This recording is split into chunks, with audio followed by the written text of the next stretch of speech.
Hi, welcome to another edition of The Seven Show. I like saying it like that. Not like, hey, it's The Seven Show. I like, The Seven Show?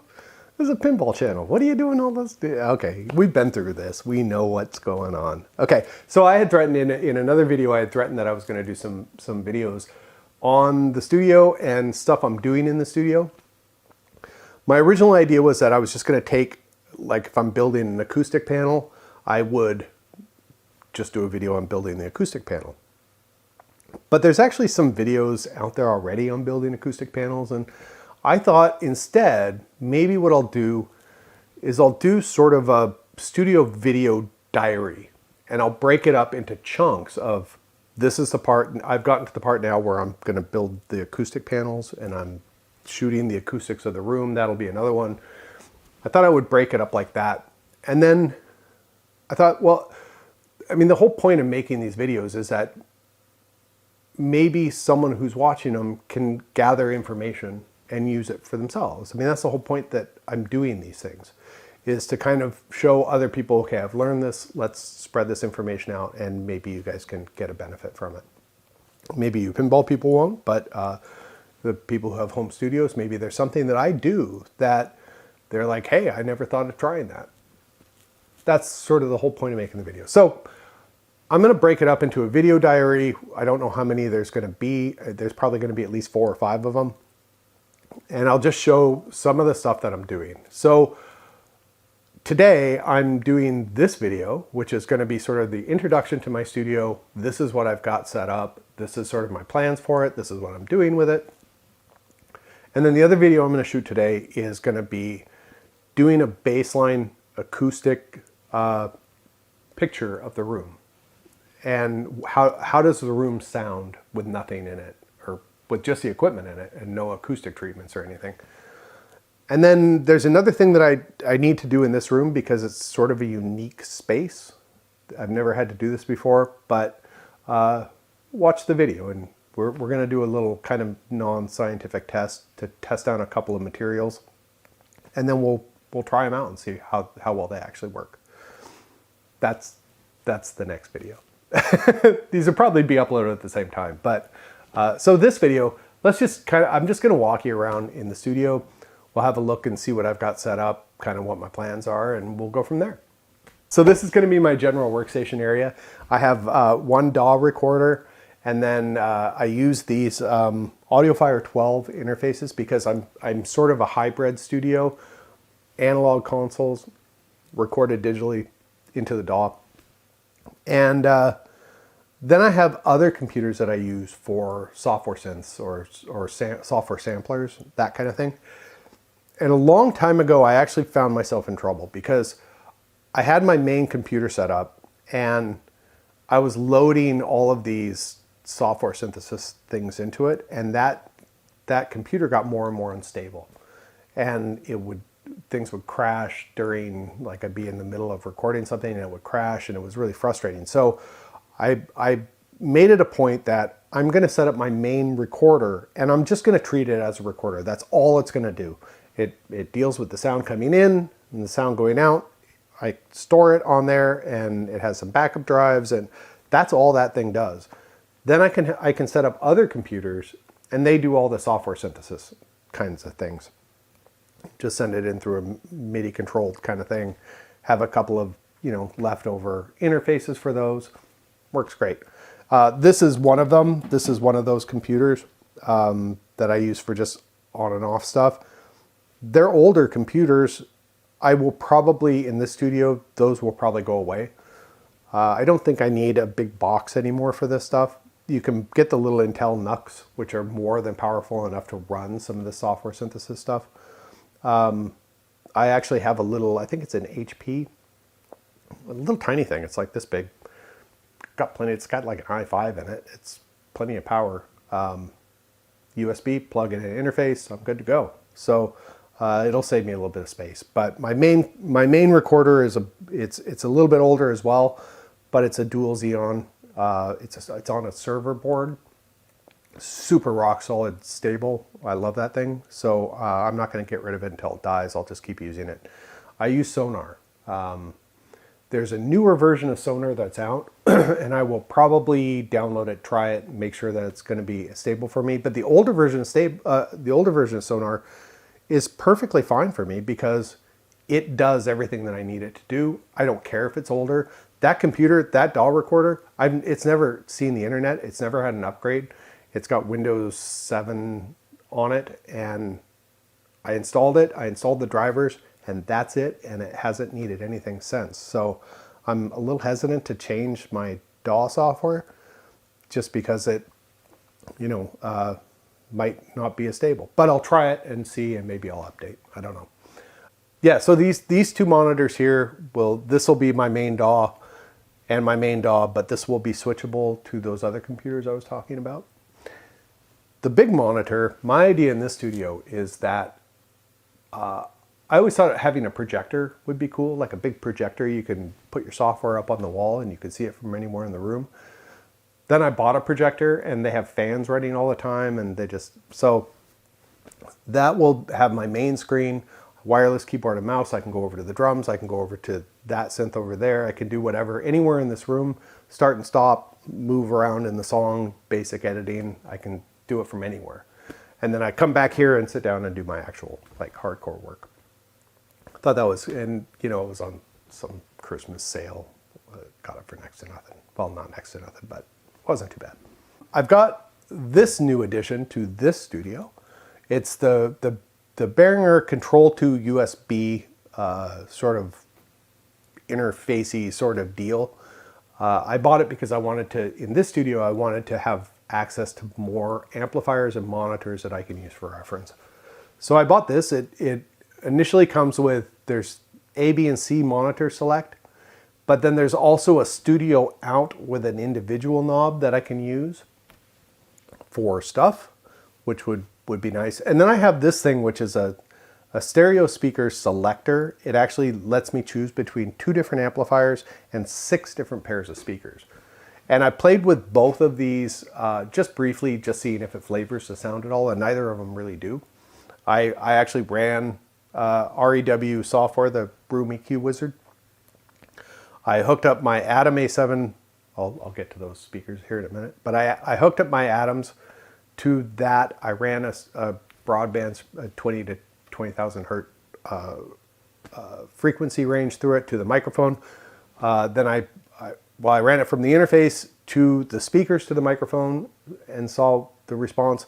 Then I ran it from the interface to the Behringer to the speakers to the microphone, and they were similar. So it doesn't really flavor the sound at all, so I feel okay with that. Monitors. So I have the JBL 4406 monitors, and those are powered by a Transnova P3000 amp, a Hafler amp. I really like that combination.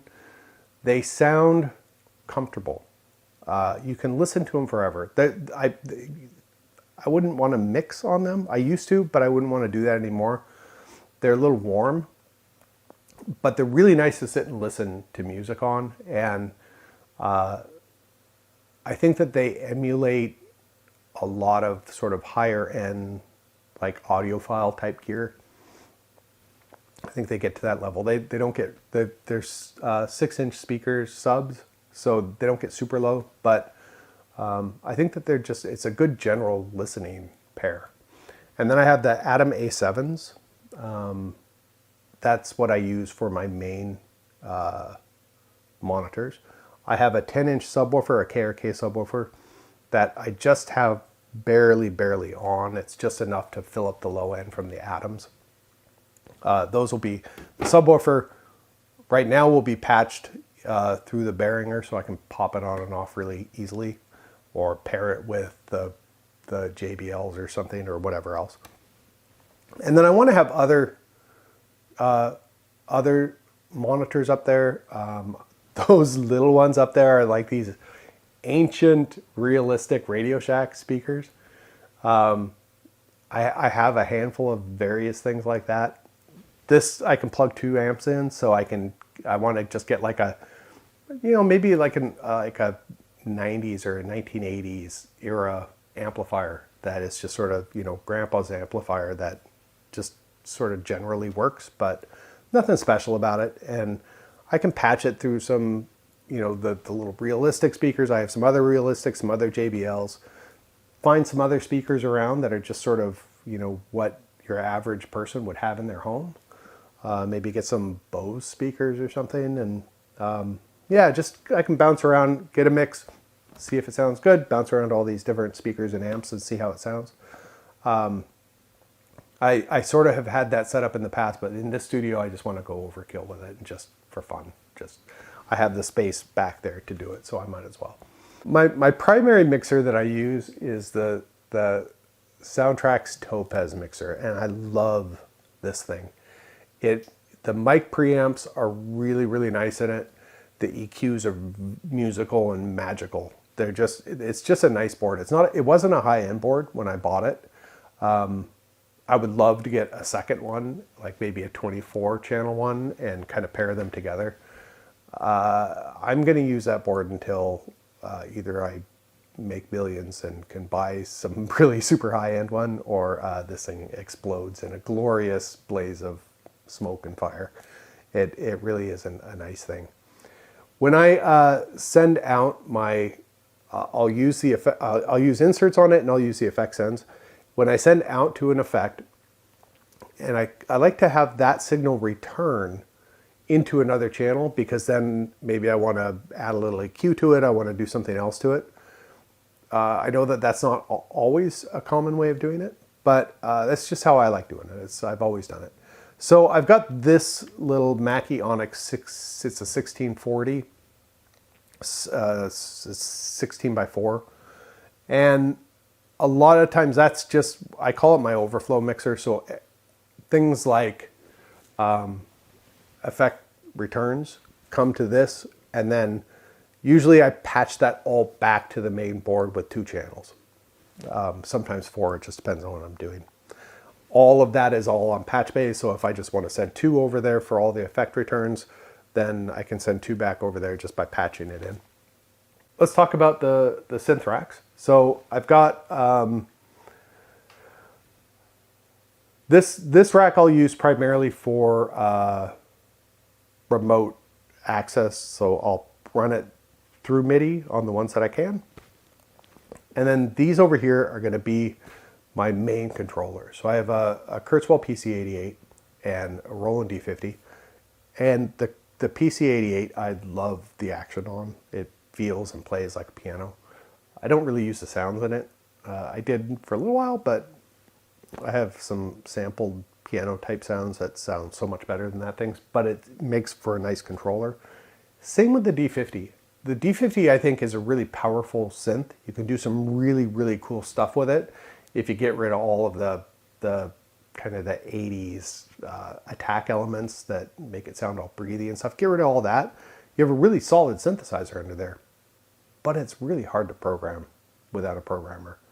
I have toyed with some software programmers for them, but I didn't really care for them.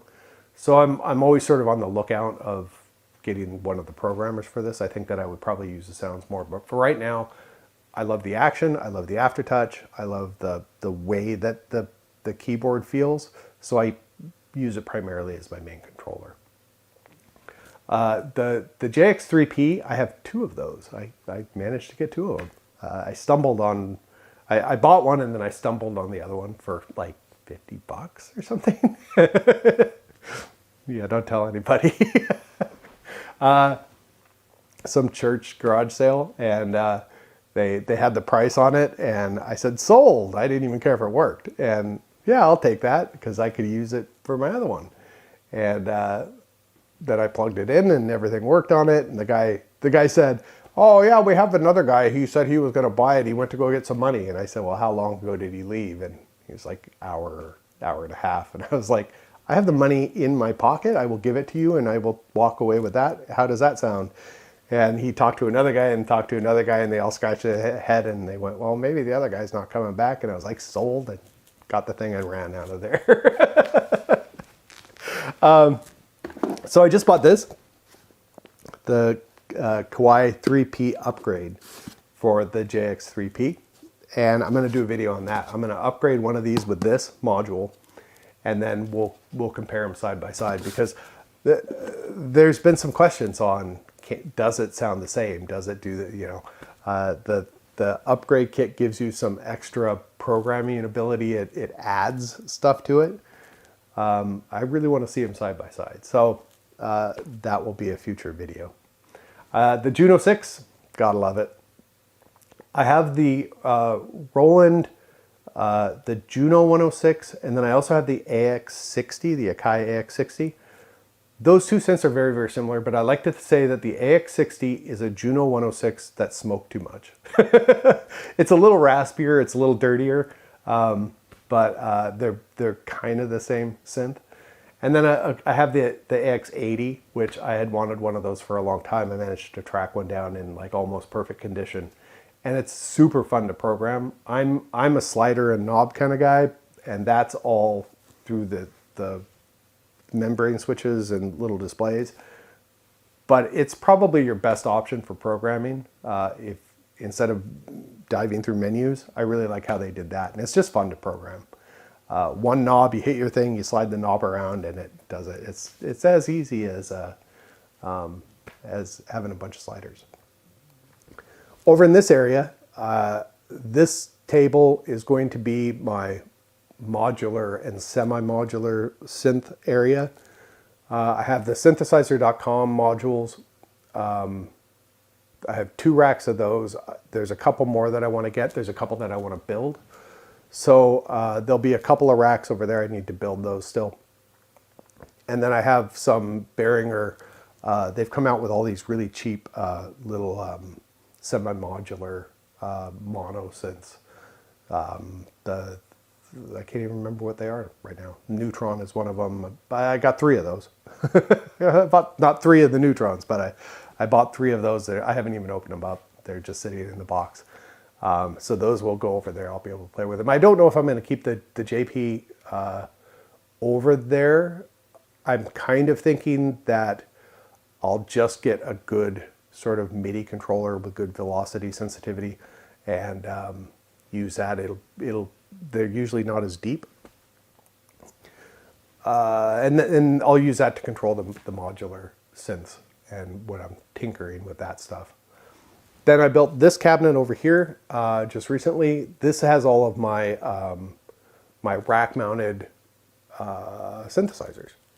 So those will all go to a patch bay, and then those will get piped over to a patch bay over there or over here somewhere, so I can plug those in. And I kind of like this setup over here because I'll be able to program one of the rack mount synths to a particular MIDI assignment, and then I'll be able to access it from here. So if I want to program it or something, I just got to kind of lean around and do it.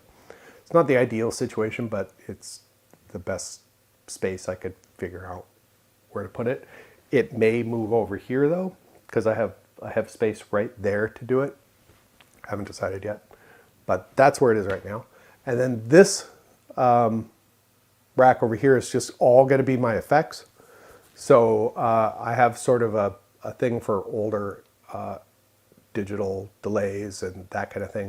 There's like 4 or 5 of them in there of various ages.